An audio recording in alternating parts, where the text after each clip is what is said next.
They know it's hot. You know it's hot. It sucks when it's hot. Don't fucking talk about the goddamn weather. See, people talk to me about the weather. People talk about me.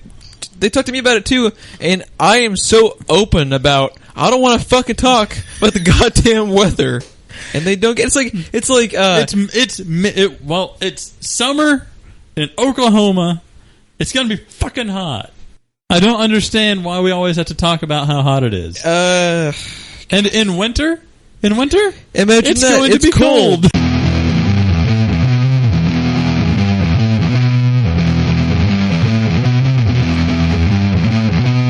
Welcome to the Will Be Experts. I'm Jeff. I'm Ron. All right, we got our pants changed. We got new chairs. I think we're good to go, right? Yeah, I think so.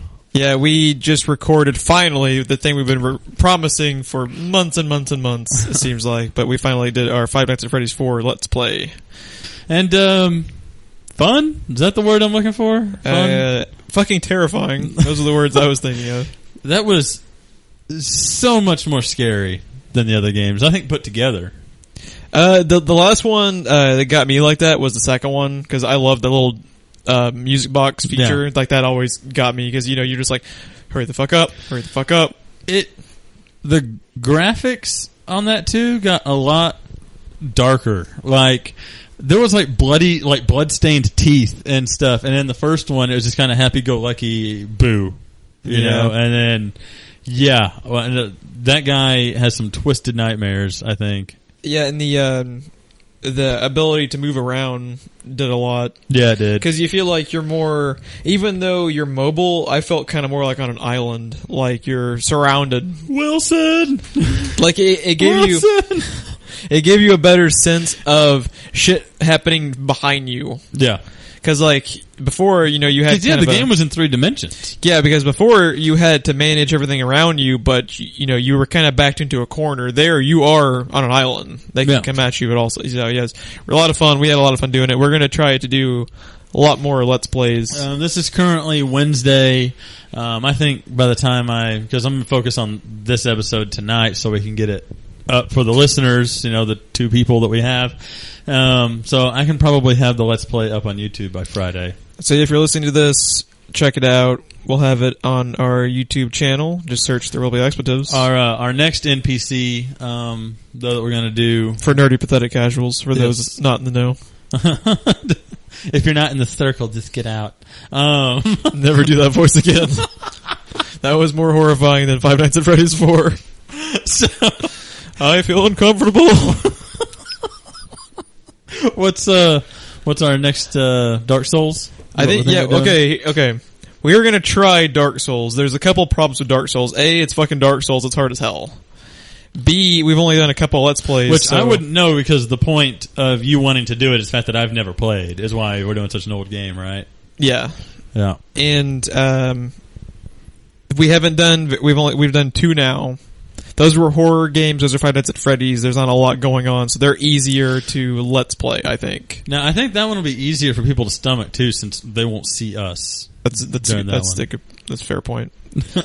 But yeah, we're gonna check it out. We're gonna give it a shot. We're gonna at least probably do a couple to see if we want to do it. We talked about doing it maybe as a sequential. It might be a little too hard to do as a sequential, because it took me... We could probably still get a couple. We might not beat it. We can still probably at least get a couple out of it if it gets enough hits and people seem to like it. Yeah, and then we can always, if we just feel like it, you know, throw on a Dark Souls, because it's kind of fun trying to just take down the bosses.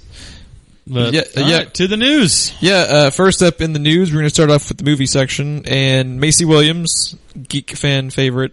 Oh yes, Arya from Game of Thrones. One of our favorites, if you couldn't tell. She is in talks to star as the lead in The Forest of Hands and Teeth, which is an adaptation of, looks like Carrie Ryan is the author. Yes. The basic plot line I know what we're talking about. Is it's set in a world where most of the human race has been taken by bloodthirsty virus that leaves them roaming the planet as cannibals, which Arya plus cannibals equals take my fucking money. I'm there. I hadn't heard of the book. I do like the title. It's a catchy little Forest of Hands and Teeth. I thought that was pretty clever. I mean, especially when a lot of stuff has generic, like Maze Runner. So I like Maze Runner, but it's a generic ass title. Yeah. So this is, I'm going to assume, going to be our most likely. I don't know. It's young adult, so typically So probably PG-13. PG-13. I don't know. I mean, from the sounds of it, it sounds like I think most things would be better R, just where you don't have to worry about it. Yeah. But I mean, if they're in talks with her, she's pretty A-list at the moment. Yeah, hard to get. So I don't think she would attach herself right now to something that isn't, at least the script. I don't think we've gotten any word of like directors or anything yet, but if she's considering it, I think it'll probably be a pretty good bet for a good hit. The article we're looking at is on Nerd Tits, and do you see that image of her standing in front of the TARDIS control console? The look on her face is, yeah, I'm in the fucking TARDIS. I'm on Game of Thrones. I'm not dead yet, and I'm in the fucking TARDIS right now. That's what that face That's says. what that look says. Man, I how good was Doctor Who last week? Oh, dude. Just a quick segue since you brought up the TARDIS. Dude, that, like, I was super excited for it. Obviously it'd been like a freaking year since we'd seen Doctor Who last. And that's the thing. We were both so super excited for it, and we were still fucking impressed with it. And it is, I can't wait for the next episode. It broke the internet for a little while, too. Yeah. I can't wait. If you haven't watched it yet, please go watch it. Super excited for her episode whenever it's happening too, because she needs to be in more stuff. All the Game of Thrones people need to be in more shit. All of them. Like seriously, like the 10th best actor in Game of Thrones is better than the leads on almost every other show. It's ridiculous. It's ridiculous. But yeah, we're gonna move on to the next news article, and that is another fan favorite of mine. You were talking about actually getting into this fairly recently, right? You were talking about picking up and reading The Martian. Yeah, I had plans like 2 days ago on my lunch hour to go pick up the book. I still haven't done it, but I plan to. Very, very good book. I read it earlier this year. It was one I couldn't put down, which is, I'm usually a pretty slow reader, but I actually even got through that one pretty quickly. So I think you'll burn through it pretty quickly. But yeah, the news article about The Martian is that the International Space Station, very cool story. They got a special early screening of it, which is a little. The Nerdist article brought up a good point where it's just like, is it really a good idea to show the astronauts the movie where the guy's stranded on fucking Mars? There could be something in there that they need to know, though. Yeah. Well, if they're not Matt Damon, they're screwed. Did you see that tweet? I forget who it was, but the tweet read, "Between Saving Private Ryan and now The Martian, I think America's spending way too many frickin' resources saving Matt Damon." I can second that. Just a correlation to that story too. Did you know they also gave the ISS a special screening of Gravity? That's another one. I don't think if I'm on the ISS, Gravity is my first choice of entertainment. Could you imagine watching those two movies on the ISS and you're just kind of floating there? I imagine the legs crossed and like upside down. And you just hear like all the creaking and popping. Yeah, right. In the silence, and you're just like I would never be more than a foot from my suit. I don't think. Yeah. Yeah. No, it's just ridiculous. I just thought that was funny. It was like of all the movies they pick. Yeah. Now, for those that haven't followed any Martian news or what's the name of the guy that wrote it? I can never. remember. I'll have to look it up. Yeah, you look that up real quick.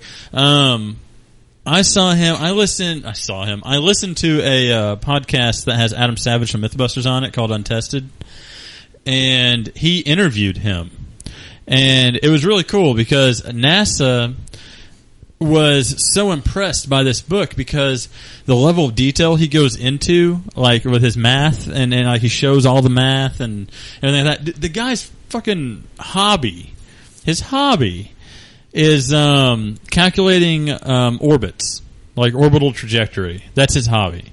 He's a computer engineer. His mom is like a chemist. His dad's a physicist or something. And his hobby is fucking calculating orbital trajectories.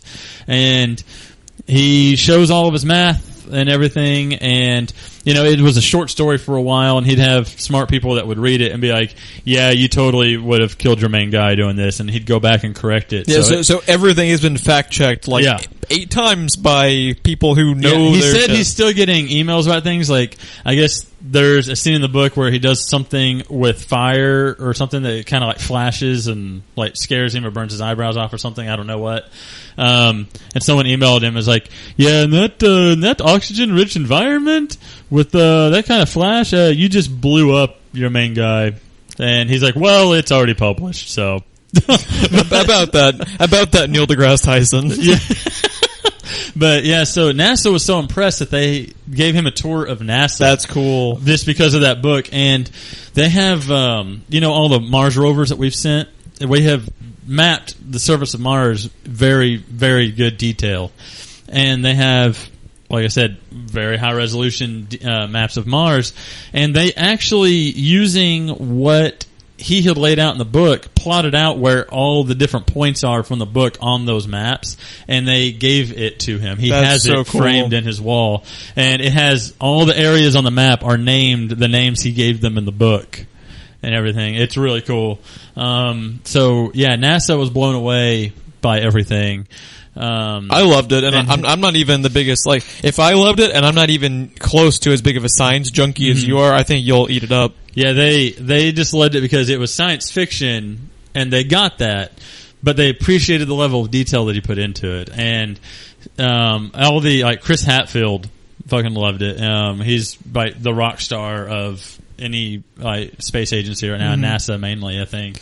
Just real quick, I found his name, Andy Weir. Yes, that's right. Or Weir, I'm not sure how to pronounce it. I think it's Weir. But yeah, I know I'm recommending someone else's podcast, but I highly recommend going and listening How dare you, sir? to Adam Savage from Mythbusters. After you listen to our podcast. Yes. Well, they had to go find it, right? Right? They finish our podcast before they move on to the better podcast. Well, no one knows Mythbusters or who Adam Savage is. He needs all the hits he can get. Throw them a bone. Yeah.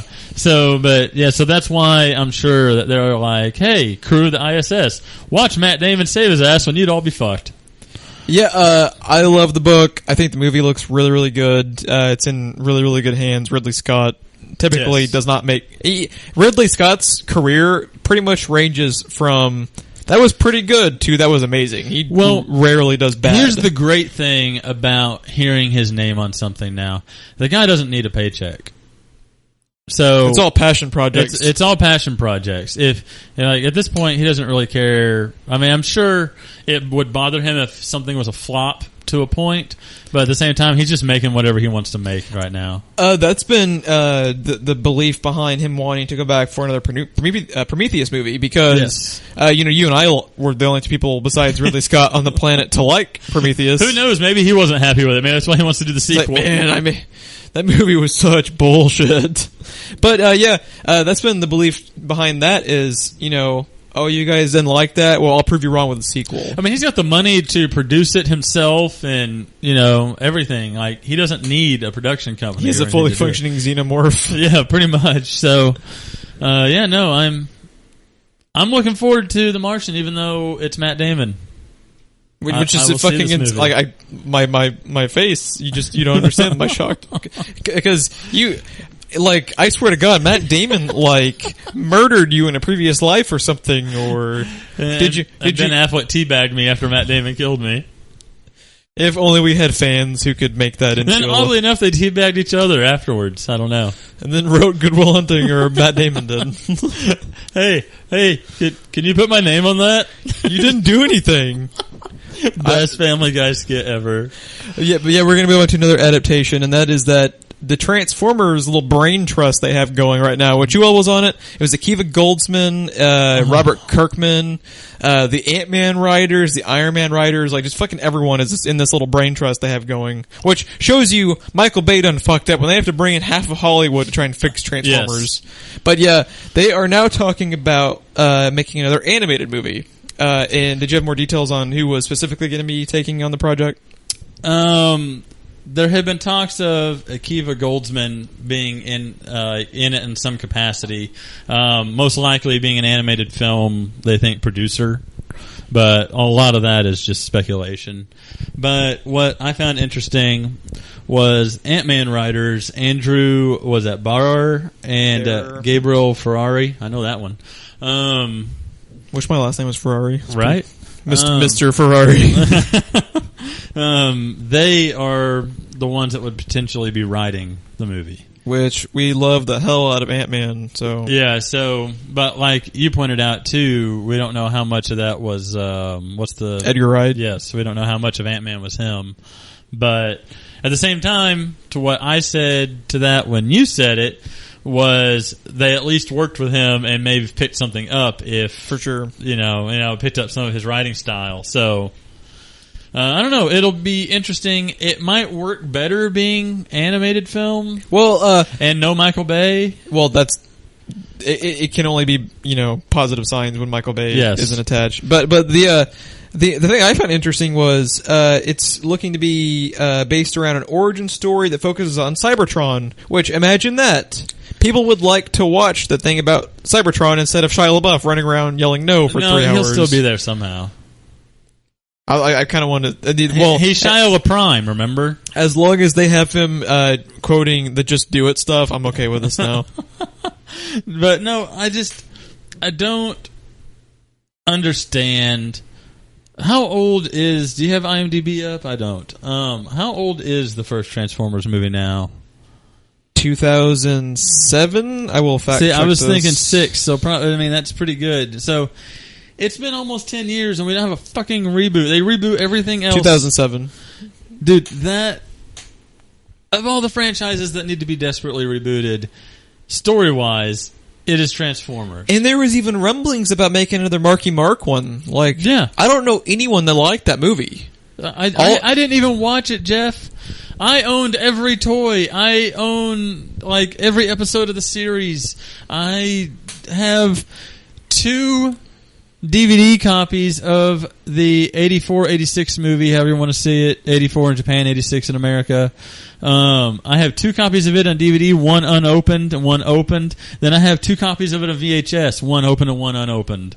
And I didn't even see that fucking movie. It had Grimlock in it. I didn't even see that fucking movie. And not even that, you are much more forgiving of adaptations than I am. So if you're even, saying fuck it, the other movies are so bad, I said fuck the first one. I own the first one. I liked the first one until I saw the sequels. Yeah, the first one did kind of just get ruined by those.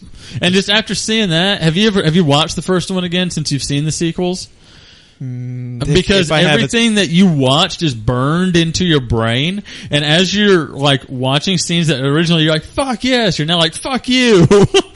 It's just not enjoyable anymore. Well, my whole thing the whole entire time has been, I don't want a 2-hour, and also, why the shit does that new Marky Mark one have a 2-hour and 50-minute runtime? Jesus. I don't know. What I have wanted the whole time, and not even a big Transformers fan. We have a Transformer! But I don't want a 2.5-hour movie where the Transformers are side characters. I want an 80-minute animated or CGI movie that focuses on the freaking Transformers. Because, seriously, how many more times do we need to watch Shia LaBeouf running around and an occasional Transformer in the background? It's just annoying.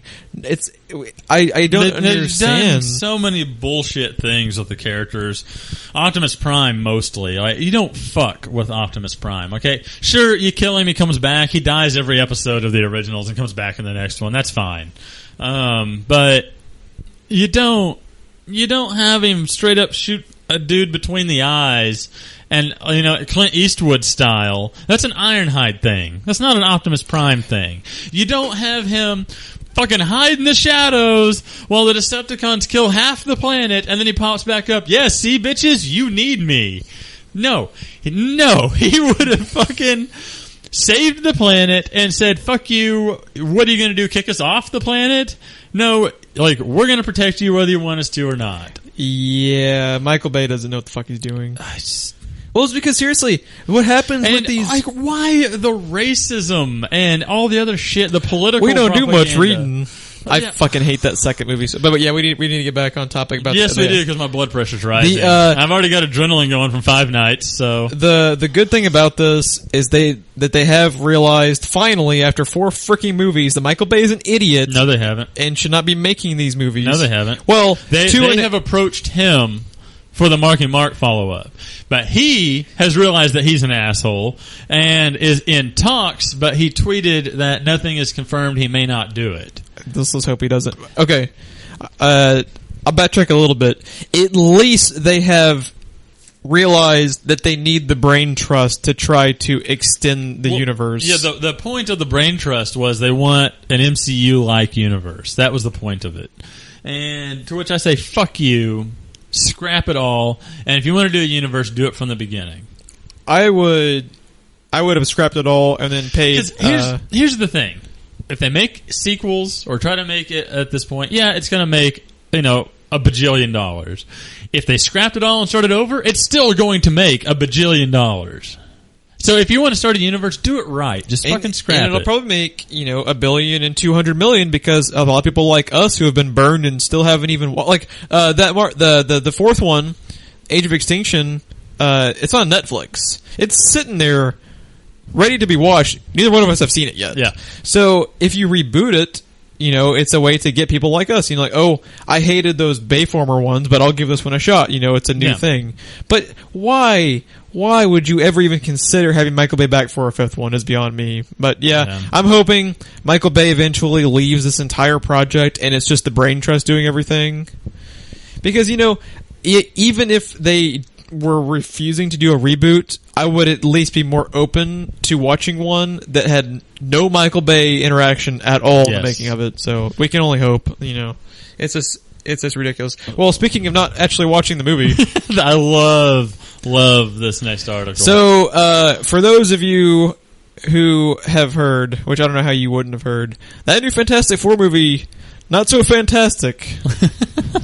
What is it? The one guy, I think I sent it to you to look at. The one guy on Twitter, one of the reviewers, I don't remember, said that this was my review of Fantastic Four, what should have been just named Four. True. I fucking loved that. I didn't even need to read the review to know what he thought of it. It was great. But yeah, Kate Mara, who played Mrs. Fantastic, she played the character who's supposed to be Mrs. Fantastic. None of those characters were really done right, but I digress. Yeah. She apparently, the movie came out like a month ago in theater, she still hasn't seen a cut of the film. Now, to be fair, what she says is she hasn't seen the one that was released. Okay. Which is alluding back to Trank's tweet of, I had a fantastic version of this, which I see what you did there, Josh, and you'll never get to see it, was his tweet. And what she said is, I still haven't seen the one that was released. But even one of the fucking actors has basically said, no thanks. I'll get around to it on Netflix, maybe. Never. But yeah, no, yeah. And I wonder, after saying that, if the Invisible Woman is going to go invisible for a little bit, like Josh Trank did after his little Twitter rampage. No, the actors are all going to be totally fine. They're all, No, I'm just saying if she's going to lay low, like they're going to say, what the fuck? Oh, yeah, I see what you're saying. But just from the... Like Josh Trank, I don't know his next move, but I do think the actors are all going to be fine. Yeah. Because... I feel like Josh Trank, if he was that upset, is probably done.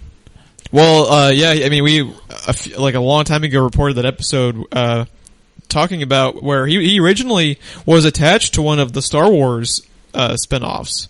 Which means he doesn't need Fantastic Four. And that debacle with Fox was so widespread and known throughout the industry where he ended up kind of having a mutual, I'm just going to leave this project. And he lost all interest in making studio films to the extent he passed up even the opportunity to make a Star Wars film. Yeah. Yeah, it was that bad. But, I mean, to be fair to him, though, the movie's bad. But more than anything, it's just painfully mediocre. It's not to the levels of, I always bring up Halle Berry's Catwoman. Which I never saw. Is so bad that it's not painfully mediocre. It's so painful you just want to shoot yourself in the frickin' face, dude. She's not even Selena Kyle. They made a Catwoman movie where she's not even Selena Kyle. Like, really? Is there any other Catwoman in the comics?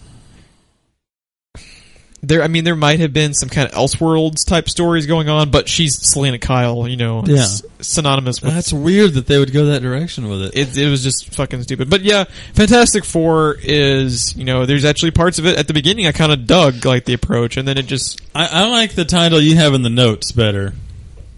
You can say it. In our notes, it is Kate Mara has wisely still not seen Shit-tastic 4. That was pretty good. I give you props for that. You think I could be in the Blu-ray? Dude, they should start... We need to do more commentaries, and then maybe they will let us do commentaries on the Blu-ray. I would love to do a commentary of that. And I don't think they want us anywhere near their movie. They could do it ironically. People love that shit. Yeah, I don't think Fox is going to love that shit.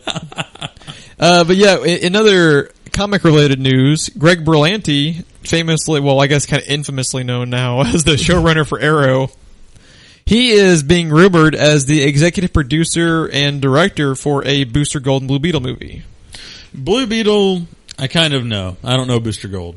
Booster Gold, his kind of, I mean, he's a character I've never sought out too much either, because he's fairly obscure in the movie side of things for them to be able to actually want to adapt it. But for the most part, from what I remember about his characters, Booster Gold is from the future, gets kind of like this Iron Man type tech, and what he does is he immediately goes into the past to set himself up to be rich.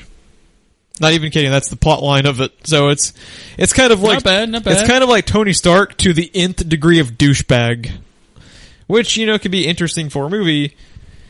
What worries me a little bit is it's Greg Berlanti, and what they're doing with Flash is amazing and awesome, and what they're doing with Arrow is a goddamn catastrophe, which we have noted multiple times. Yeah. So I would be interested in watching this. I actually don't know which Blue Beetle they're wanting to go with. They're probably, if I had to guess, they're going to go with the one that's more like Ant-Man, because that just hit big for Marvel. Right. Which is the Ted Kord version of Blue Beetle. The one I am more familiar with because of the Young Justice cartoon is actually Jaime Reyes.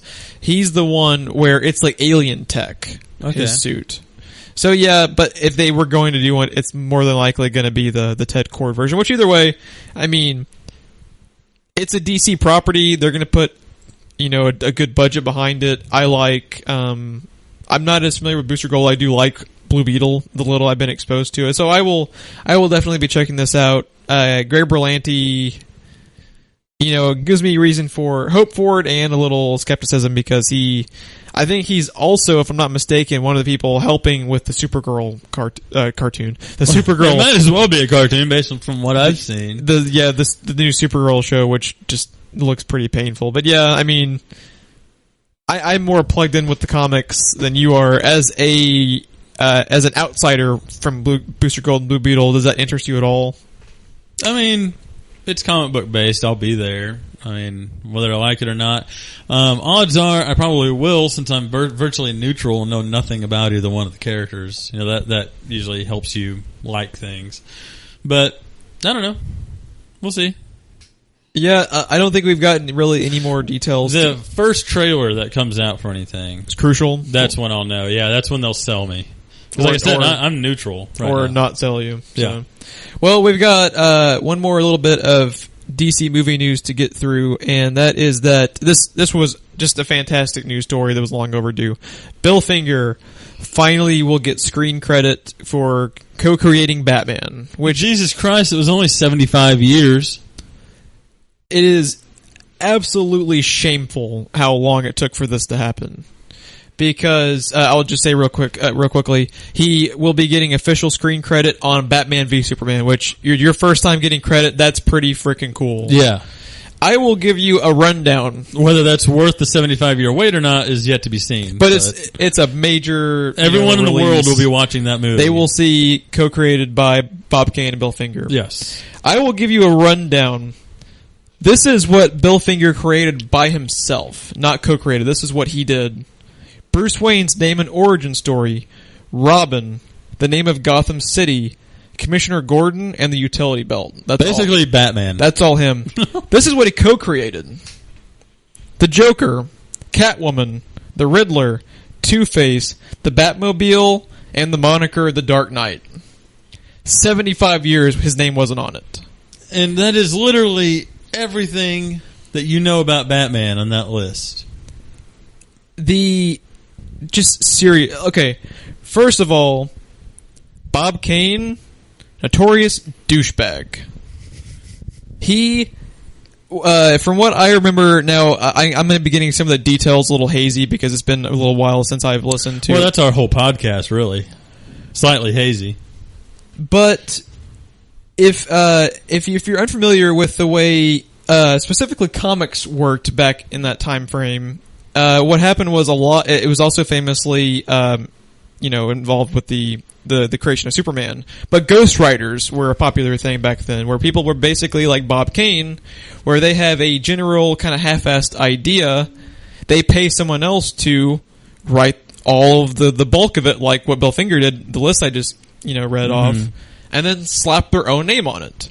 And it was totally legal because, they signed up for it, but it doesn't make them not a shitty-ass human being for doing it. Right. And then not only did he do it back then, and was fully aware that, Bill Finger basically created this character we all love, and he let it happen for 60 years. Yeah. I believe he died in the mid-90s, so he's no longer around. This probably wouldn't be happening. Shame. I just felt that was appropriate. If he was still alive, we probably wouldn't be having this news happen. Yeah. And I do really quickly want to give credit to one of the big driving forces behind this becoming a thing, him finally getting credit, and that is Mark Tyler Nobleman. Actually wrote the kind of the biography on Bill Finger, and he went back and talked with his family, talked with old coworkers that were still around. He was famously a very quiet guy.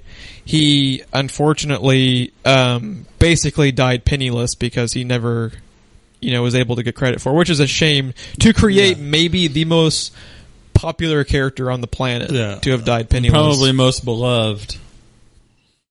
It's ridiculous how and the other thing I wanted to bring up too is it's very similar to actually what happened with the creators of Superman, which were Jerry Siegel and Joe Shuster.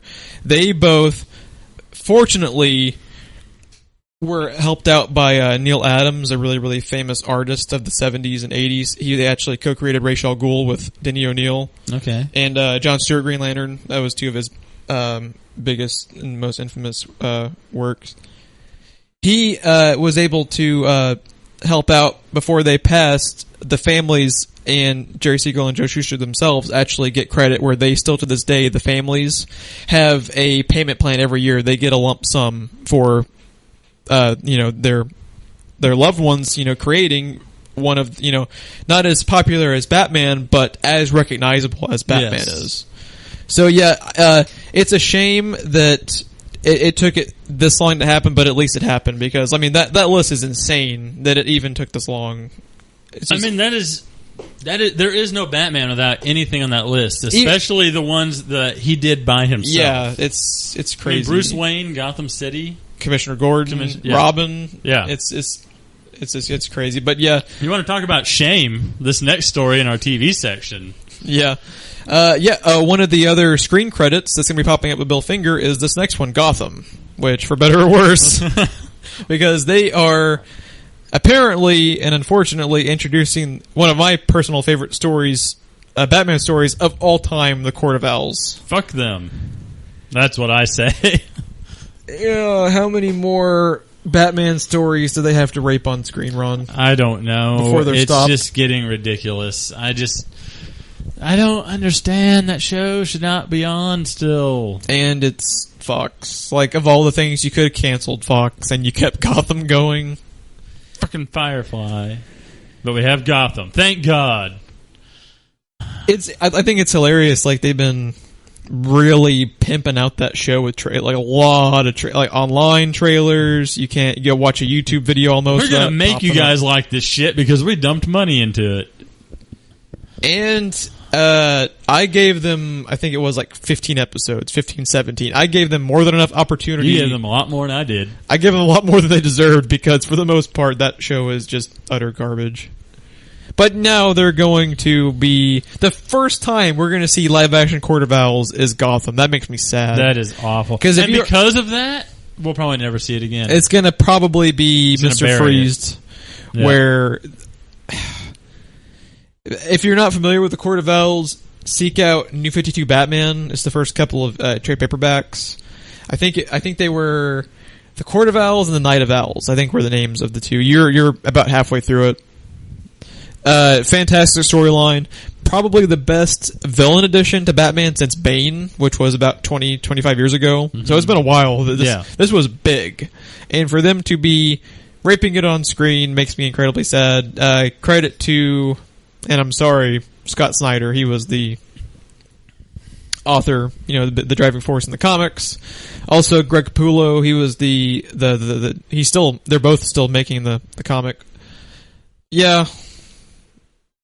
I don't even know what to say. Should we cue it up, Taps? Yeah, let's go ahead and play some Taps.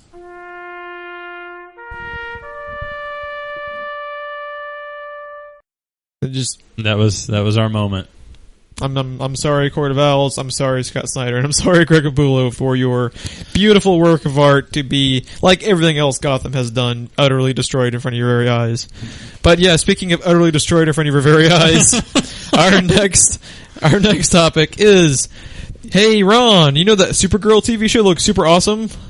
Yeah. I'm just kidding. It doesn't look super awesome. Everything about the show looks awful, including the image that just got released, and that is Red Tornado. Woo! He looks like Kmart brand The Vision, and you sent me this picture, and my first reaction, I shit you not, was, why is the Vision red? Because that's exactly what he looks like. First of all, except a little sparkly. He must be a vampire also. First of all, they're blatantly ripping off the Vision. If you're going to rip it off, at least make it look good. Yeah. It's a rip-off that looks like shit. He's not even supposed to be a Vision type android. He's supposed to be, more like Doctor Who, how, technically the Cybermen are androids. Yeah. But their appearance is of a robot. He's supposed to be a freaking robot. So this is just lazy on all aspects. I don't even know. This show, did you ever watch that 20-minute trailer they had? No. Brutal. No, I did not, and I did not watch the pilot that leaked either. Yeah, I haven't either. I have zero interest in the show. Yeah. First of all, we had a little bit of this discussion off mic earlier today. Make it sound like I talked to you outside of this place. Supergirl, as a character, I'm not super into to begin with. But it's almost like they've been going out of their way to turn me away from wanting to watch the show. Yeah.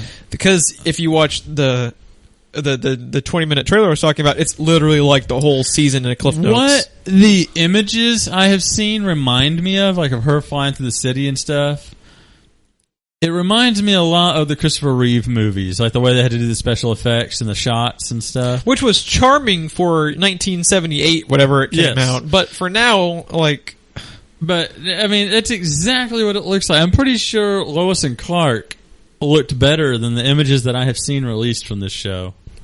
I don't know, it's just very, because, actually, the tone of that trailer I saw is it's more Sex in the City than the Supergirl, which is so weird, because, other than, this most recent season of Arrow, CW was kind of knocking it out of the park with those shows, Yeah. Just make it close to the source material. I don't understand why. It has to be its own thing, Jeff. I don't understand, it's got to stand apart. That's what the fans really want. They want to see what it is they loved ripped right out of their hearts and torn to shreds right in front of their eyes. Sex in the City-ified. Yes. What they do. I don't even know. Well, because girl. That's... like, this is... I don't know. It's like they want it to appeal to a female audience more than anything. And this is not the way to do it. It's so...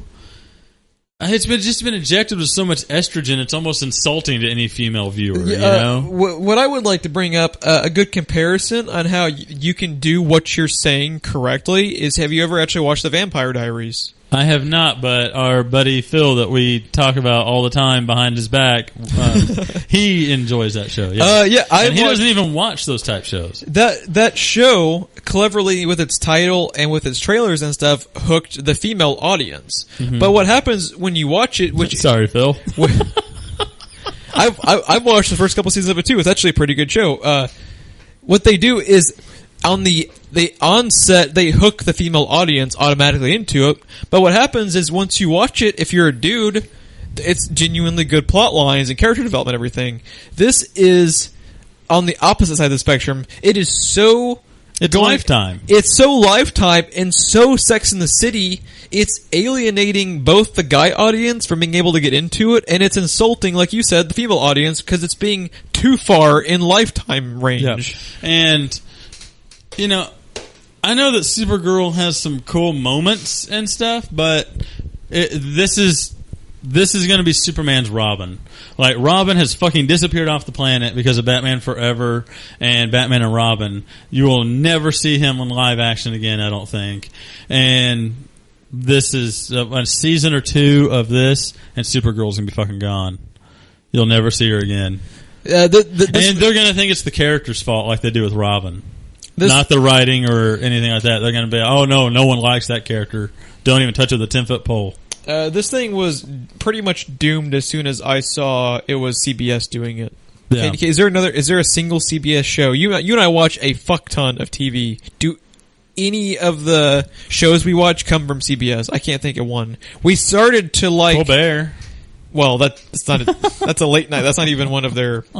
It's a show on CBS. But, you know, I answered your question. Be happy. Fuck you. No, we started to watch. What's Blind Spot? I haven't watched it yet, but it's recorded. If that counts. That I believe is NBC, but there is one. There is one we're going to watch. I believe Limitless is CBS. So there's okay, they have one that I will attempt to watch. So my DVR watched something from CBS, but I haven't yet. So one.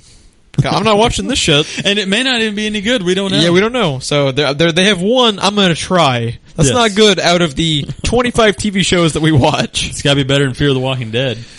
Oh, Fear the Walking Dead. Okay. That's a podcast all to itself. That's going to be a podcast all to itself because I've gone back and forth on deciding to, quit the show. Well, I got like 3 episodes left. Should I finish the show? No, I'm going to finish that first season just so I can bitch about how awful that fucking TV show is. Yeah, no, it's we're doing a review. We're going to do a review of it, even if it's a standalone episode. We're going to do a review of it. Okay, Shia. Yeah, before we begin the whole Fear the Walking Dead podcast, so that's for a later date. Yeah. So speaking of movies or TV shows we don't watch. Amanda Seyfried has joined Twin Peaks. Woo! Yeah, you know what's funny? Twin Peaks, it's kind of been hard for me to want to seek out and get into because all I hear from people who even are like gigantic fans, like Kevin Smith has said this multiple times, he's like, I don't really know how it would hold up, right now. Yeah.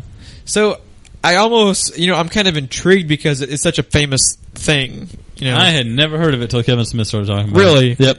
I think I'd heard of it probably because my parents were into it. It's only been recent years that I've watched much TV. Used to, if it was on TV and it wasn't animated, I didn't really pay much attention to it. Yeah. It's only been recent years. Just the TV renaissance, because now TV is... Because TV was shit. Now, movies are shit. Now the movies are shit. Now, and there's a lot of them I'm skipping. I was at the movie theater every weekend when I wasn't watching TV. And now I hardly ever go. It has to be Marvel or DC related almost. Yeah, or the occasional Christopher Nolan movie. Yeah. Usually. Well, actually the last one I saw was Dark Knight Rises. That kind of turned my stomach, so. Yeah, that's another podcast to do. It will be. That's on our list for rant tracks, I think. But interesting enough, one of the reasons I kind of thought about maybe giving the old show a shot is, do you know who the main character was? The actor who played the main character in the original? No, I do not. Sky's dad from Agents of S.H.I.E.L.D. And I actually like that dude. Yeah, I would actually go back and watch. That guy's fucking crazy. Yeah, I think he's a good actor. I'm intrigued. I might... maybe I'll wait and see what the fan reaction is to the new show to see I had to sit through some Desperate Housewives, and he's in that. And him and another character got me through that. Wasn't Terry Hatcher, I'll tell you that. Do you have it out for Terry Hatcher? No, I don't, because I didn't think she was a bad Lois Lane. So, that's what I mostly know her from. And she was a Bond girl. She dies. Spoiler, but she was a Bond girl. Oh my god, you spoiled that 20-year-old James Bond movie. Like 3 Bonds ago. Like, the thing is too, like, she wasn't in the movie, but, they killed her, and I'm like, she's pregnant! You killed a pregnant woman! She was pregnant when they made, is it Tomorrow Never Dies she's in? Oh, I don't know. Yeah. It's been years since I've seen the Brosnan Bond movies. I liked Tomorrow Never Dies, and it took a lot of You shit. should get to the Okay, already. Gosh, Jesus. Shia. But Noah, one last point about Amanda Seyfried before we move on that I just find ironic and I absolutely love. First time I actually ever saw her was when I was in IMAX Projectionist. We did, it wasn't released in IMAX, but we had it in 35mm format on the IMAX screen. Jennifer's Body. Okay. And that was the first time that I had seen her. She is the other girl that's in it. The one not trying to eat people. And that wasn't Megan Fox when she was the toast of the town. The whole point of the movie was to get Megan Fox out there and get her a career going. And hers tanked even more, and Amanda Seyfried started appearing in everything. Yeah, it's you can trace it back to that movie. She's now after that movie, she was in like 5 movies the next year. Wasn't she in? I think she might have even gotten Oscar was she in Les Miserables? Yes, she was. Yeah, she went to Oscar-nominated Les Mis, and Megan Fox went back to sucking cock. Yeah, well. Teenage Mutant Ninja Turtles was where I was going to go with that, but that's fair enough. How do you think she got in it? That's a fair point. I mean, Michael Bay was attached. How do you think she got in Transformers? Michael Bay, fucking go away. Seriously. Okay, before Shia yells at us again. Yeah, we're gonna. That was the end of the TV section. We're gonna move on, finish up with some gaming news. Here is going to be a little bit of a Jeff soapbox because I've been meaning to talk about this in more detail for a while. I don't have a cue for soapbox. I mean, I guess for Jeff's soapbox, we can just do that. Fucking hate you. First up in the gaming section, reports are that the brilliantly titled PlayStation VR. Cue up shame. I'll do this one. Go ahead. PlayStation VR. They are wanting to release it at the price of a new gaming platform. Shame. Roughly between $300 to $400. They're fucking insane, Ron. Yeah, no, They are. This is not a new fucking gaming platform that you can sell. It's an accessory. It is an accessory. This is not a new gaming platform. This is a thing that tech junkies, if they have money to burn, are going to buy. That's like saying, here is a new controller, but this controller will cost you $400. Who the fuck is going to pay $400 for PlayStation VR when the price of an Xbox One entire console is $350 or a PlayStation 4 is $400? I just don't understand. Now, you were saying for you, like, the magic number is like around 200 probably. And that's pushing it. That's like the max. See, the level of interest that I have in VR is I may not even be willing to give $50 for it. I think that's probably where the thing where we disagree on is I think they're going to fuck up the pricing points on these VR sets now, but I think eventually that VR is, I think within 25, 30 years, I think VR is going to be almost all of gaming. Mm-hmm. Just because it's, just the laws of progression. Yeah. If you compare our games now to like PS2, like... Well, honestly, my feeling is that gaming may not be where it launches from.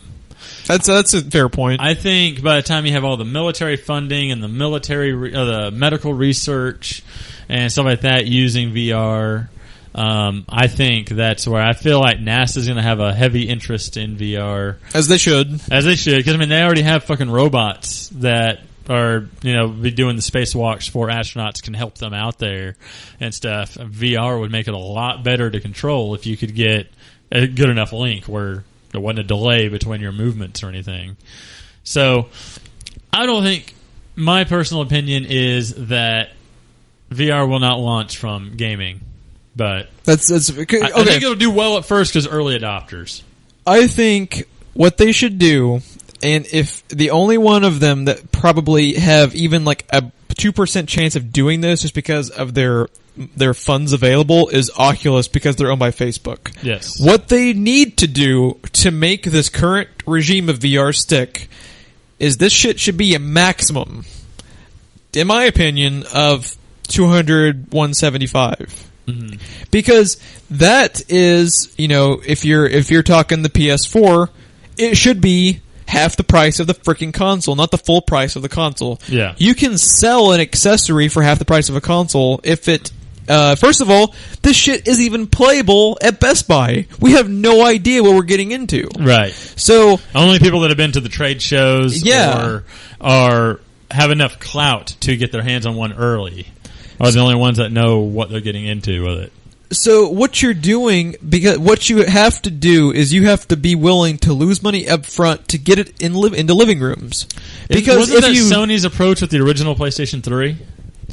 I don't think it was, because if you remember... I remember something about the pricing of the Blu-ray technology that was in it, along with all the other hardware at the time, that they were losing money on every console they sold. I think it eventually got to that point, but if you're just talking launch, I remember the PlayStation 3 costing a ridiculous amount of money because of the Blu-ray tech. So I think eventually once they learned they fucked up, they did do that. Uh-huh. But for the VR... you have to be willing to lose money up front to get it into living rooms, or what you did was waste 4 years of money into developing it in the first place. Because if you're not willing to lose money up front, let's say, for an example, a little kid's grandma is going to Best Buy to buy her grandson a gaming console for Christmas. Is she going to pay, am I going to drop $400 on what should be a half-price accessory? Or am I going to pay $400 for the PlayStation 4 that comes with 2 games, a controller, and is actually freaking playable? Yeah. Like, come on, guys. I don't understand what they're thinking. Another major factor will be adoption by the developers. How many games are going to be compatible? Because here's the thing. Sony and Nintendo have a long history of putting out shit that have endless possibilities and never tapping a single possibility. Like the Vita, which is... The Vita... You can't even... I don't even think you can buy a Vita at Walmart anymore. The Vita is Sony's best example. And then anything Nintendo has done since the Wii launch. Microsoft, too. The Kinect was a colossal fuck-up. This story has been bothering me for months, because it's so easy... for Facebook, especially with Oculus. How much freaking money does Facebook make by the hour? I'm pretty sure their whole building is powered by a furnace in the basement with people just shoveling money into it. Because they have so much revenue, it could be so easy for them to just say, we're going to make this $150. We're going to get this into as many living rooms as possible so that we can be that... So that you can update your Facebook status on it. Well, that's...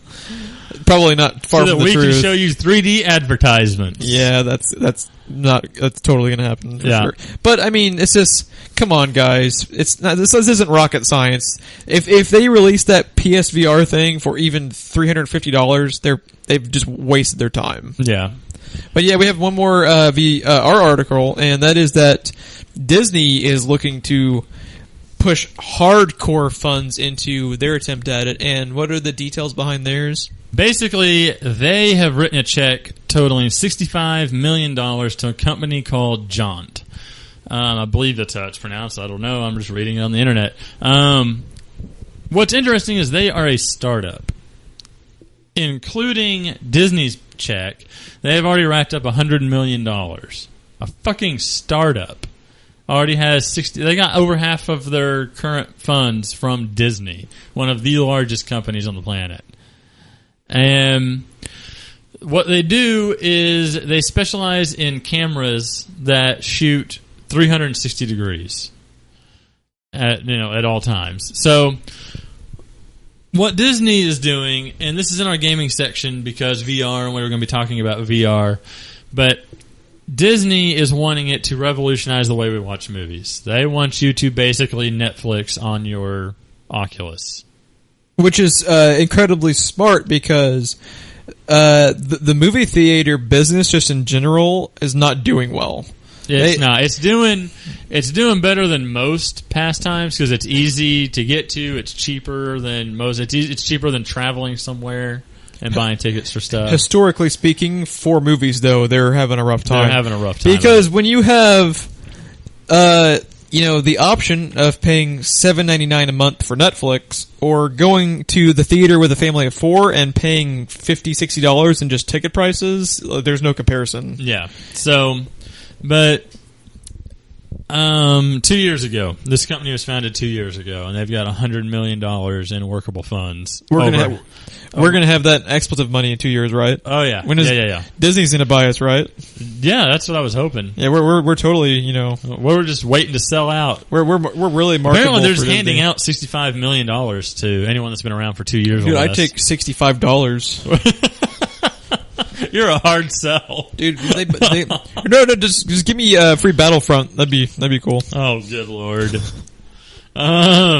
So yeah, I mean it's only a matter of time before they they do throw gaming and everything in there. I was interested to find out that Disney owns ESPN. I did not. Oh, you didn't know that? I did not realize that. It's one of the reasons. So ESPN, ABC, Pixar, and LucasArts, and they're dumping $65 million into this company so that you can watch shit on your VR. So you'll have ESPN, basically.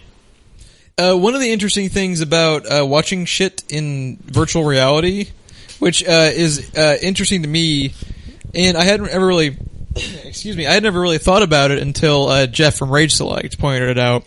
We are just pumping everybody else's podcast. Everyone's better material than ours. But he said a few weeks ago he watched Guardians of the Galaxy with the biggest size screen you can imagine because it's a virtual reality. I had never thought about that, but because of, it being surrounding your head, you're getting the theater experience at home almost. What worries me is, do you remember all the research that came out about 3D televisions when they were getting really super big and all the universities started studying it, how awful it is for your eyes? Like, it's fine at movies because you're just doing it for a little bit, but when you're sitting for hours on end. Yeah, if you watch, So, instead of just having the glasses to fuck up your face, you have an entire fucking monitor strapped to your head. Let's say all of virtual reality hits big, we're gonna have Hulk-sized necks from holding our virtual reality consoles. Oh man, yeah, no. So, actually, just to compare it back to PlayStation, they're being a hell of a lot smarter about this than the gaming side. Yeah.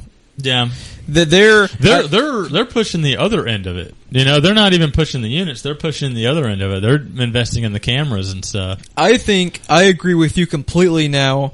If it looks like these video game companies are going to be stupid about it, then it needs to be launched initially from the other mediums. Yeah. Gaming is not the way to go if Sony is going to be stupid. Especially with how fucking finicky gamers are. I'm sorry, but we are a bitchy crowd.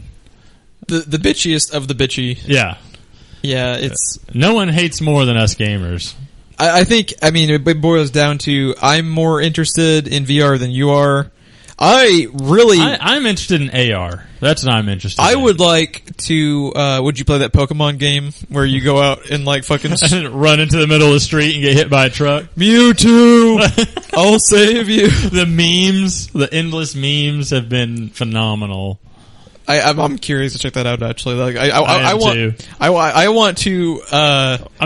If Nintendo wants to make $1 billion, release something Pokemon on cell phones. Yeah, it's just take all the money. At this point, that's the only use I have for Nintendo is Pokemon. So, and even Pokemon, you really don't play Pokemon anymore. No, I quit that shit.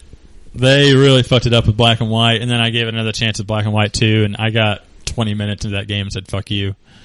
What was it you didn't like about it? Was it just the 3D modeling you didn't like? The 3D modeling kind of pisses me off, but I don't know, just everything about it. They keep dumbing it down so much. Yeah, now that is a complaint Phil had, was you feel like you haven't accomplished a damn thing when you beat it. Like, the first Black and White, I think you play for like a full hour before you get out of the damn tutorials. That's and frustrating. it's like everything in it is so fucking easy. Like, there's no challenge anymore. Dude, Pokemon Red and Blue kicked your ass left and right before you even got the first fucking badge. You know, like, it was just... Yeah.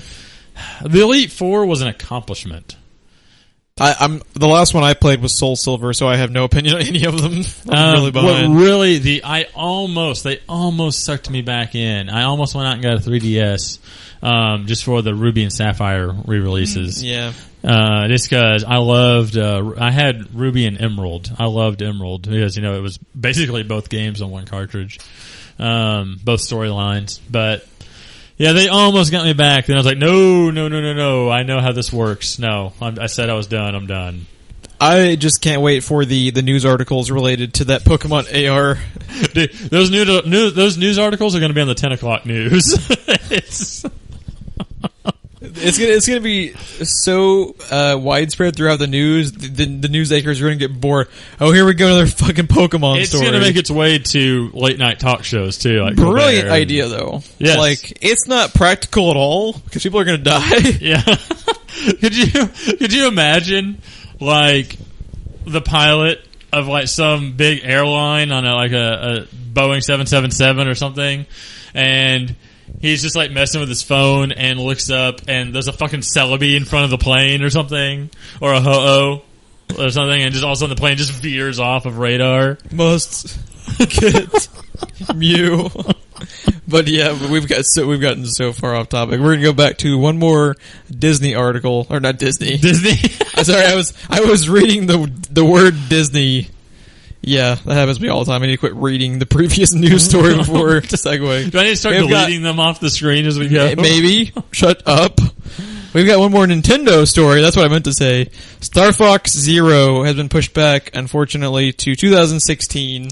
I will give it back to Ron because he is the Star Fox fan. I played it a little bit on N64, but never really got into it. Yeah, it's nothing really to say. It's just been delayed until the first quarter of 2016, like every other game they fucking promised since that console came out. Every game they still don't even have a Zelda, dude. Yeah, aren't they still? They demoed dicking around, yeah. I think they demoed at E3 like they're doing like an open world Zelda, right? Yeah. Yeah, that's gonna come out like 3 years from now when they already have another console. I was going to say, they're going to have the NX out before they have any of their most famous recognizable titles out. And I really, really feel like they're creating all this hype about the NX, and it's just going to be more or less a hardware change, not even necessarily an upgrade. Well, what's going to happen with the NX is what's happened to their last 3 or 4 consoles is that they're not going to have any games on it for 4 years. Yeah. By the time games come out for it, they're going to have already been planning the next console. If now, they even I plan have heard another that one. Splatoon is good enough that you should buy a Wii U just for it, but I don't think anything is worth. I don't think anything is worth fucking. I mean, I'm a massive Donkey Kong fan, and I really that like. sounds so different to someone not in the know just walking by. Did he say Donkey Dong? Tropical Freeze, I think was named. Like, it looked like a lot of fun, but I'm not dropping. What is? Are they 300 or do they go down to like 250? I think they're down to 250 now. Either way, it's how you were talking about. You drop $50 for VR. I would drop 50 for a Wii U. I don't even know I'd drop that much. I don't even know that you could give it to me, dude. Like, I would take because I would still have to buy games, and I'm just like, no. And the NX, the fucking the patents for the NX. Have you heard about that? Are you talking about how like they're potentially going back to like cartridge based? Is that what you're referring to? No, they're not even doing that. No optical drive. So it's all nothing. Streaming or in download? It would all be the Nintendo store. That is very un-Nintendo of them. Yes, and to go ahead and pimp out Rage Select a little bit more, what Jeff said on there is very true. They have the worst history of maintaining their store titles, and they typically don't do sales. That's going to go well. Yeah, it's typically full price all the time. Even Sony does sales, dude. It's all the time. Every time you log in, yeah, something is there. But freaking, can we just have Nintendo be software? They really need to go the way of Sega. It's been just kind of painful. Like, And I do like that the new guy taking over said that the biggest mistake with the Wii U was the name. Like, that's been the biggest mistake with your last two handheld consoles as well. But it's just not even that. Like, even outside of the name, what's frustrating about Nintendo, everything. You could just not even without looking at it, you could have the Wii U described to you and its time frame for release and how it was going to compare to the Xbox One and the PS4, which were going to be released a year later. They had 1 year to pimp out as many titles as possible to get you to buy that console, because once that year was up, they were fucked. Yeah. What did they do? They had nothing out. Nothing. That year goes by, and for $100 or $50 more, you can own a PS4 or an Xbox One, which were dramatically better hardware. Why the fuck would you buy a Wii U at that point? Why would you buy one, Phil? That's what we want to know. We've made fun of Phil so bad. Because he went out day one. Yeah, I love Phil, but that he had to use that $300. They lost me after the Nintendo 64, to be honest. I own a 3DS, which is funny because I've never played 3D on it more than 3 seconds. I turned that shit off immediately. Click, nope, click. I only bought a 3DS because, some of their titles are 3DS required. Yeah. I want to be able... my thinking was, if I'm going to buy one, I want to be able to play all the titles even if I turn the 3D off. Yeah. But, I digress. They're a frustrating company. They're going to be... I think, for sure, within 12 years, they're... software. The first sign that a company is usually going downhill is when they come out with press releases like, no, we're not going downhill, we're fine. And they've done like 2 of those now. So they're hurting really bad. Yeah. I think I don't think my biggest issue with them was they went towards family oriented and grandparents more than anything else. With the Wii. They started that with the Wii. They even did it with the Wii U. Not as hard pushed, I don't think, with the Wii U. But still, they focus more on family game night. And that's good. That's good intentions. You're going to sell a few games that way. But only a few games. You're not having the big AAA titles and everything, and not having outside developers coming in with games, everything going through you, it's just not going to work. Why would I want a family-oriented game, a console devoted just to that, and then have my other console with my AAA titles, my Metal Gear Solid and my Black Ops and all that? The price point also really hurt them. Yeah. The Wii was more practical for game night when it only... Didn't the Wii, when it first launched, it was relatively cheap, wasn't it? It was, I think I bought mine when it was shortly after launch for like $250. The Wii U, they tried to get best of both worlds and they got neither in the process. Yes. They tried that tablet adds like another $100 to the price? And it's another thing. It's kind of cool in theory how you could take the tablet to It's a gimmick. It's a Nintendo gimmick that's been...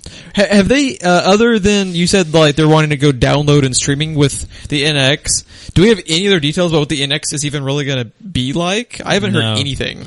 No, they haven't released a damn thing about it. I even at one point assumed, because they're all fucking doing it, it was going to be a VR type thing, but it looks like they can't... No, there are patents. For VR? For Nintendo VR. In fact, just a couple of weeks ago, I think those articles started surfacing. It would have to be an accessory. It couldn't be... They don't have... That tablet wasn't. That's true. But, they have to be smart enough to realize they can't afford to make something totally VR-based that could fail. Or that would just be the death of the company outright. Something that might get me into a Wii U. Might. Just a little bit. Do you remember Super Game Boy? Vaguely. Plug it into your Super Nintendo, and then you plug your Game Boy cartridge into it, and you play it on your TV. Oh, yeah. You have a fucking TV screen, and you have a fucking tablet with a second screen on it. Why can't I play DS games? You want to know another good question TV? about the Wii U? What's the thing on the 3DS and DS, all of their mobiles. We were just talking about it. Pokemon. Why is there no fucking Wii U Pokemon game? They would make... They could release 3 different color versions. Yeah. They would sell to the hardcore fans each one, just like they do with the 2... A Bulbasaur, Charmander, and a Bulbasaur, Charmander, and Squirtle. Sorry, Squirtle. How? And it's not like they're still going retro with it, with that OG 2D style. They fully adapted 3D. It's just sitting there waiting to be ported for them to make money. When was the last time they did a Pokemon Stadium game? Was that 64? Or no, they did. GameCube? Did they do one on GameCube, I think? If for sure 64, possibly GameCube, but if it was GameCube, that was what, like 12 years ago? And you know what? Why the fuck did only Japan get the dock that went underneath the GameCube, and you plug your Game Boy Advance game in, and it was like Super Game Boy for your GameCube? I'd never had a GameCube. I didn't even know there was such a thing. Well, you wouldn't. It was only in Japan. Oh, touche. Yeah, no, I don't know. Nintendo baffles me, to be honest. They have so many licenses to print money, and it's like they don't want money. And they have yet to turn on the printer. It's just I don't get it. They are, and they should just rename the NX the Nintendo Enigma. That's just rename it the Dreamcast and make it your last console and bow out. Well, I think they are. What's probably going to happen is I have no issue with them and their handheld for the most part. Their home consoles, though, are with the Wii U was just a catastrophe for them. Yeah, I think no matter what, they're going to have the 3DS, because even if it wasn't released domestically in America or the UK, if they just had the 3DS available in Japan and China, they could support the company just off that. That's where they make their money. And I'm sorry, I'm going to call bullshit on of course, once the NX releases, we're going to still support the Wii U. Of course we plan to. Their history is as soon as the new thing comes out, within like 2 weeks, they shut down the old thing. Common sense says that if they're making the new thing, you're boned if you have the old thing. Because there wouldn't be a new thing if the old thing was working. Right. It's just like, come on, Nintendo, you're not fooling anyone, Nintendo. They have no intentions of that. And wow, we went from Star Fox to like a 10 or 15 minute Nintendo discussion. And by discussion, you mean crucifying every business model they have. But yeah, I think that's enough crucifying of Nintendo for today. So if you'd like to check us out more, we are on YouTube. You can subscribe to us there. Just search for The Really Expletives. What we talked about earlier regarding our Let's Play, we are going to be having Five Nights at Freddy's 4 hopefully up in the next day or two. It's good. I promise you it's good. You're going to enjoy watching us shit ourselves. A lot of grown men embarrassing themselves, which is always fun to watch on the internet. So that's what YouTube's for, right? That's people embarrassing themselves and hurting themselves. Yes. Yeah. Yeah, all the podcasts go up on YouTube. All of our Let's Plays are on YouTube. You can subscribe to us there. We're also on iTunes, where you can go on and give us a review if you're going to give us a good one. And we're available on Stitcher. We have a Facebook and Twitter, which Ron is a lot more active than I am. I forget we have them. You in the eye. You can follow us there on Twitter at TWBE Podcast or on Facebook at facebook.com/TWBE Podcast. Okay, and did I miss anything, Ron? I think that's what we stopped. I think I hit everything, yeah. Thank you for listening to our 3-hour Nintendo rant. I'm Ron. I'm Jeff. We'll catch you next time.